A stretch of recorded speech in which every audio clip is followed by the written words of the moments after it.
ഇന്ത്യയുടെ രാഷ്ട്രപതിമാരെ കുറിച്ചാണ് നമ്മൾ ഈ വീഡിയോയിൽ ഡിസ്കസ് ചെയ്യാൻ പോകുന്നത്. ഡോക്ടർ രാജേന്ദ്ര പ്രസാദ്, ഇന്ത്യയുടെ ആദ്യ രാഷ്ട്രപതി, വീണ്ടും തിരഞ്ഞെടുക്കപ്പെട്ട ഏക പ്രസിഡന്റ്, ബീഹാർ സ്വദേശി, ഏറ്റവും കൂടുതൽ കാലം രാഷ്ട്രപതിയായി സേവനമനുഷ്ഠിച്ച വ്യക്തി, പ്രസിഡന്റ് സ്ഥാനം വഹിച്ച ശേഷം ആദ്യമായി ഭാരതരത്ന നേടിയ വ്യക്തി, പ്രസിഡന്റിനു വേണ്ടിയുള്ള പ്രത്യേക തീവണ്ടിയായ പ്രസിഡൻഷ്യൽ സലൂണിൽ യാത്ര ചെയ്ത ആദ്യ പ്രസിഡന്റ്. അടുത്തത് ഡോക്ടർ എസ് രാധാകൃഷ്ണൻ, രാഷ്ട്രപതിയായി തിരഞ്ഞെടുക്കപ്പെട്ട ആദ്യ സ്വതന്ത്ര സ്ഥാനാർത്ഥി, ഉപരാഷ്ട്രപതിയായ ശേഷം രാഷ്ട്രപതിയായ ആദ്യ വ്യക്തി, ദക്ഷിണേന്ത്യയിൽ നിന്നുള്ള ആദ്യ രാഷ്ട്രപതി. ഇദ്ദേഹത്തിൻ്റെ ജന്മദിനം സെപ്റ്റംബർ 5-ന് ദേശീയ അധ്യാപക ദിനമായി ആഘോഷിക്കുന്നു. തത്വജ്ഞാനികളിൽ രാജാവ് എന്നറിയപ്പെടുന്ന Indian president. Next doctor Zakir Hussain, മുസ്ലിം സമുദായത്തിൽ നിന്നുള്ള ആദ്യ രാഷ്ട്രപതി, ഏറ്റവും കുറച്ചു കാലം മാത്രം പ്രസിഡന്റ് പദവി വഹിച്ച വ്യക്തി, പദവിയിലിരിക്കെ അന്തരിച്ച ആദ്യ പ്രസിഡന്റ്, പദവിയിലെത്തും മുമ്പ് ഭാരതരത്നം ലഭിച്ച ആദ്യ പ്രസിഡന്റ്. ഇദ്ദേഹം 1957-ൽ ബീഹാർ ഗവർണറായി തിരഞ്ഞെടുക്കപ്പെടുകയും 1962-ൽ ഉപരാഷ്ട്രപതിയായി നിയമിതനാവുകയും ചെയ്തിരുന്നു.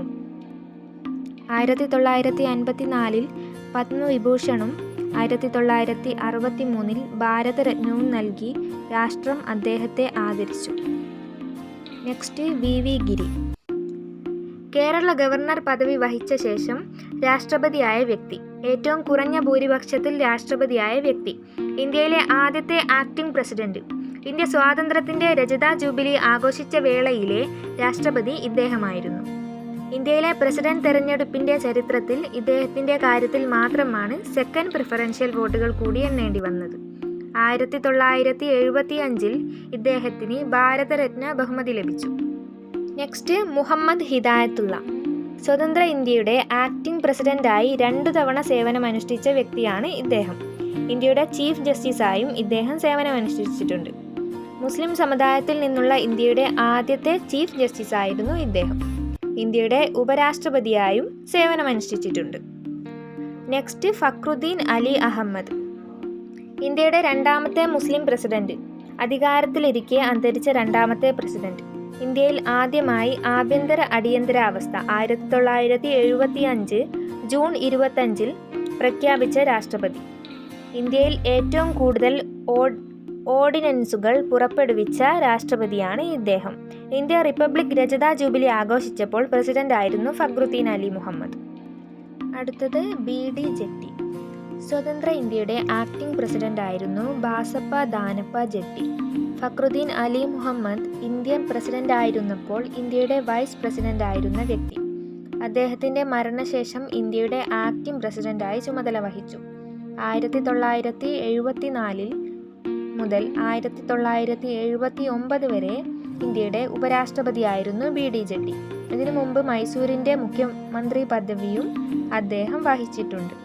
അടുത്തത് നീലം സഞ്ജീവ റെഡ്ഡി, എതിരില്ലാതെ രാഷ്ട്രപതി സ്ഥാനത്തേക്ക് തിരഞ്ഞെടുക്കപ്പെട്ട ഏക വ്യക്തി, ലോകസഭാ സ്പീക്കറായതിനു ശേഷം രാഷ്ട്രപതിയായ ഏക വ്യക്തി, ഏറ്റവും കുറഞ്ഞ പ്രായത്തിൽ ഇന്ത്യൻ രാഷ്ട്രപതിയായ വ്യക്തി, ഒരിക്കൽ പ്രസിഡന്റ് തെരഞ്ഞെടുപ്പിൽ പരാജയപ്പെട്ട ശേഷം പിന്നീട് പ്രസിഡന്റായ ഏക വ്യക്തി.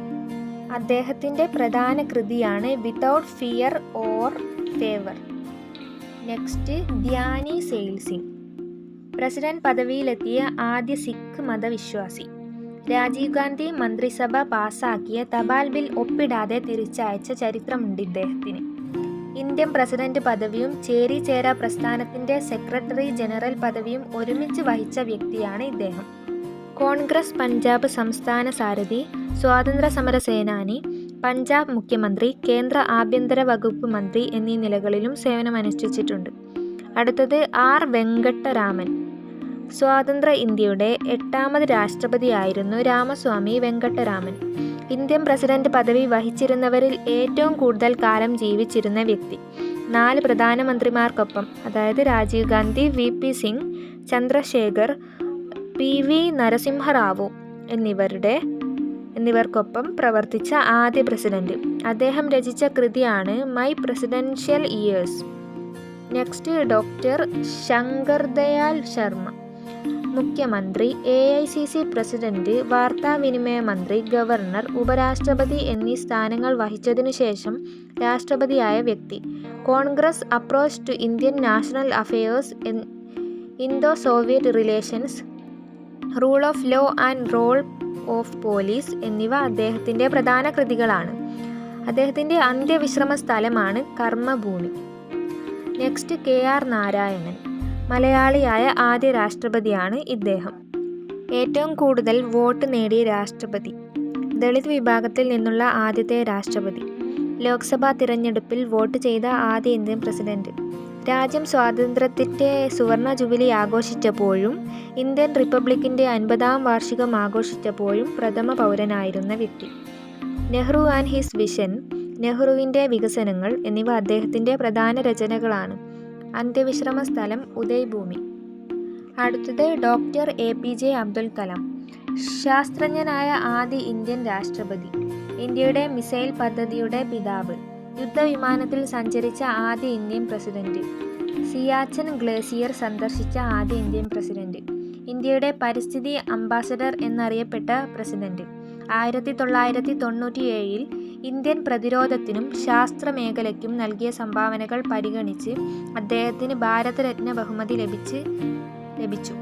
അദ്ദേഹത്തിൻ്റെ പ്രധാന കൃതിയാണ് അഗ്നിച്ചിറകുകൾ, വിങ്സ് ഓഫ് ഫയർ. അടുത്തത് പ്രതിഭ ദേവി സിംഗ് പാട്ടീൽ. രാഷ്ട്രപതി സ്ഥാനത്തെത്തിയ ആദ്യ വനിത.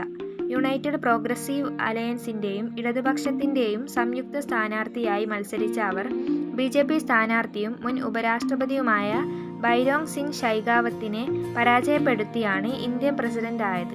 മഹാരാഷ്ട്രയിലെ സംസ്ഥാന മന്ത്രി, രാജസ്ഥാൻ ഗവർണർ എന്നീ നിലകളിലും പ്രവർത്തിച്ചിട്ടുണ്ട്. അടുത്തത് പ്രണബ് കുമാർ മുഖർജി. ഇന്ത്യയുടെ 13ാമത് രാഷ്ട്രപതി. PA സാഗ്മയെ പരാജയപ്പെടുത്തി ഇന്ത്യയുടെ പ്രഥമ പൗരനായി.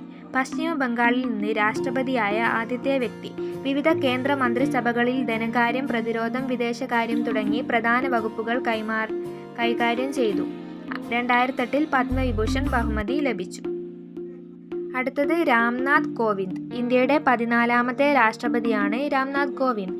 മുൻ ബീഹാർ ഗവർണറായിരുന്ന ഇദ്ദേഹം കാൺപൂരിൽ നിന്നുള്ള ദളിത് നേതാവാണ്.